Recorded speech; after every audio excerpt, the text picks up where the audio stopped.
pomeriggio a tutti da Florinas. Questo è il nuraghe Corvos e si presenta in maniera imponente e graziosa. Per poterlo visitare bisogna abbassarsi un po' e attraversare questo passaggio. Siete curiosi di vederlo? Allora io, bene, che di conto. Procedi in direzione sud su SP97. Nella parte superiore, che è stata indubbiamente interessata da crolli, perché vedete che ci sono i massi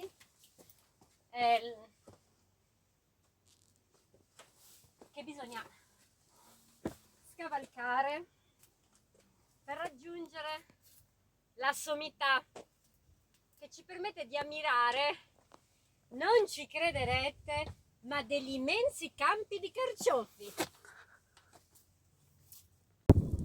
Ignorantemente ero convinta che i carciofi fossero soltanto un bene prezioso del Campidano, comunque del sud Sardegna.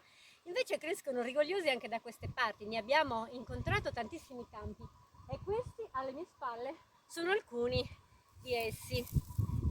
Vedete, si gode un'ottima vista e considerando che io mi trovo nella sommità del nuraghe e ci siano tutti questi massi così ammucchiati, fa pensare che qua ci fossero delle altre camere e questi siano i crolli delle camere che adesso non si possono più visitare.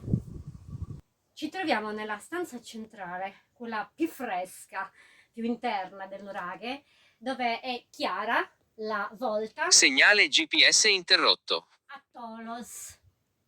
Il navigatore sta dando i numeri.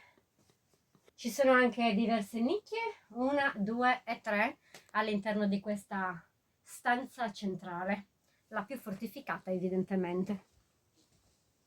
Guardate l'architrave, quanto è massiccio.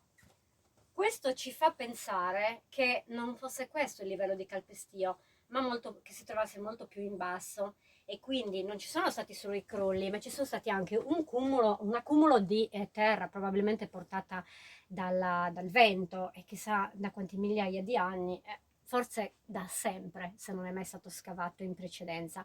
Vi ricordo che le mie sono ipotesi da curiosa e non da archeologa, quindi sono una profana innamorata della mia regione e di questi magici monumenti che si trovano dispersi, ecco, in tutto il territorio.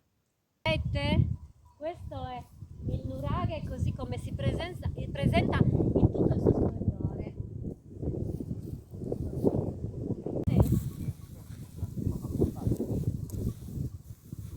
Eravamo rimasti all'ombra a fare.